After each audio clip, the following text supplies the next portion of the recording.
Ayi kushubile bafowethu, ukhehleleze uphendula uKing Bhanganzama uthi umfuna ngesibhakela futhi okwesibili ke kuthi ubhaka ke ulala nabanye abafana. Angifuni ukuthi uzwe ngami, awuyizwele nanto udaba ukhehleleza isholo yena. Wempo kanzama uyintathelo wena uyona inyama. Okokuqala number 2 wena ulala namadoda. Ngiyakwazi konke lokho.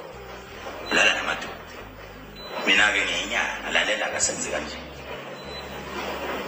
Asithi ake ngiyacela nginama sponsors ama-brand amakhulu. Kodwa ngempela ukuyinsizwa. Ake siyelingi.